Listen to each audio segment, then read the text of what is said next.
Welcome back to Weekend Agenda. Time now for our regular Saturday panel. From the Institute of Public Affairs, Evan Mulholland, and from the Australia Institute, Ben Oaquist.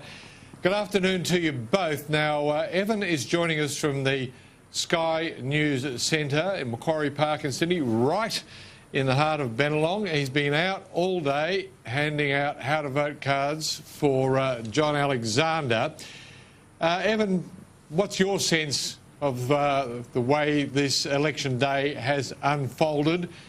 How do you think the election day, how are people, how are voters treating what's on offer? It's been a very interesting day, not what I expected, considering the negative lead-up to this election campaign. I was at a booth at Epping Public. There was a high amount of vote, I think, for the Australian Conservatives. But also, I've seen a lot of elections in my time. This is not a baseball bat election, I think. People were reasonably happy with the current government. You had sort of, I reckon, about 40% of people would have, or just under, would have gone for Labor. There was a steady stream of vote for the Liberal Party. This was a booth that was about 60% for John Alexander last time, and he's built that up about from 20% since 2010. In the lead up to the campaign, though, and the lead up to this day, I think we've seen some extraordinary events in terms of throwing about terms like Chinophobia, and I think David Spear's article today in the Daily Telegraph summed it up, where he referenced John McCain and John McCain versus Barack Obama all those years ago, where a lot of his base wanted him to throw out racial insults at Barack Obama. And he said no. He said, look, he's a decent man and we're going to look past all that. I think you could have put the two together, especially with the foreign interference we've been seeing, and it would have been good of Bill Shorten to play a straight bat and say, no, we're not going to get involved in that. We're not going to divide people by race. One of the interesting things the Liberal Party did is that on the front of their how-to-vote card in Chinese says the words freedom and democracy.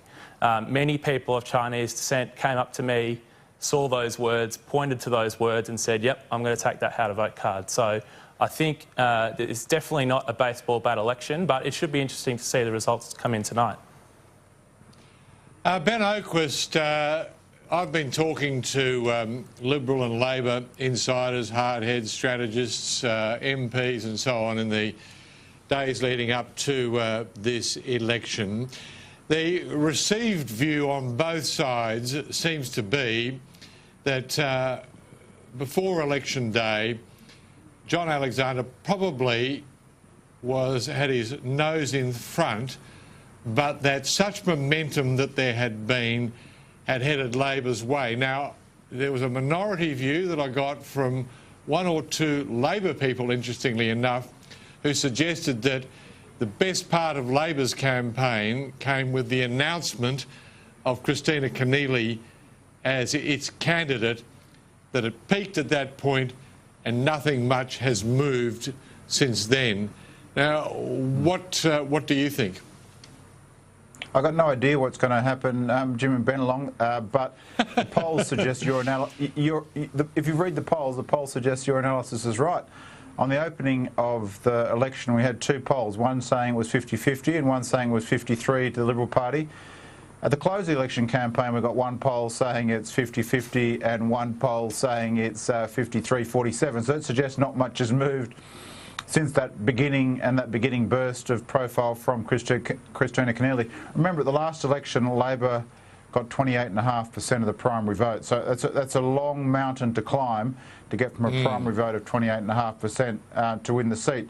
If you average all the polls, I guess you get it at about 51 or 51.5. So I don't know what's going to happen, but I think anything less than 53 TPP to the Liberals will probably be seen as a win for Labor. Anything greater than that from the Liberal Party will seem as a victory for the Liberals. Having said all that, I haven't seen a by-election like this in my viewing of politics. I know we've talked about Aston as a big one that turned things around for John Howard, but I haven't seen this much on the line. If Howard had lost Aston, I don't think would have been the end of him. But there is so much riding on this for Malcolm Turnbull, and it's looked like a federal election campaign the last few days. The dirt, the prime ministerial press conferences every day talking about the candidate. There is just so much on the line for the Prime Minister. He simply cannot lose it. For him to flourish in 2018, winning this by-election won't necessarily do that, but it's necessary, but not sufficient for the government now to win this. So there will be those, you know, should they have done better, should they have done worse, but it's all come down to whether the government wins it or not. And I haven't seen this much riding on a by-election ever, actually. So it's going to be very interesting. There is up to 20% of the electorate voting away from the major parties. The preferences will be important. Most people are thinking that the Greens' preferences will go to Labor 80%, and the Cory Bernardi's Conservatives and Fred Nile grouping will go about 80% to the Liberals, and it'll come down to a primary vote. But it's a big hurdle for Labor to get from a primary of 28.5% just over a year ago to win it today.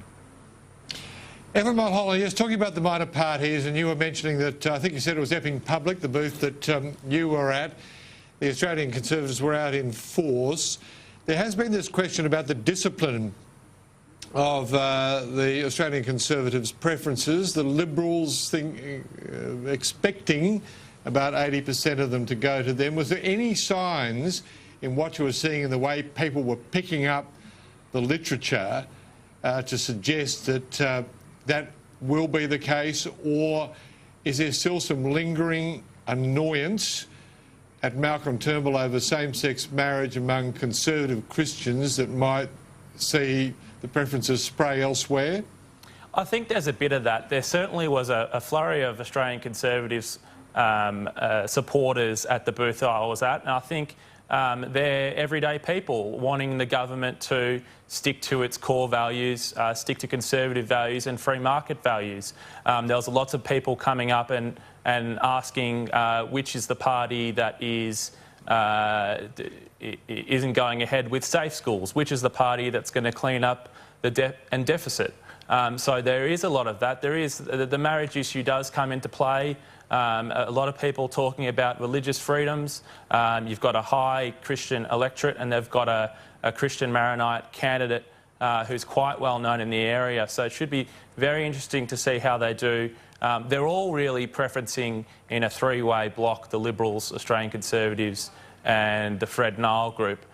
So I don't expect much leakage. There's people that are angry with Canberra, I think, on all sides. There's people that are angry with Labor that'll go to the Greens, and the people that are angry with the Turnbull government over a vast range of issues. Mostly a lot of people coming up and saying there's too much red tape, that the federal budget is off track and we need to get that back on track, and I want to be in control of what's taught in my schools. So this is the messages we're seeing out of this electorate, and of course there was Greens or Labor voters that are saying they're not going to vote for Labor because of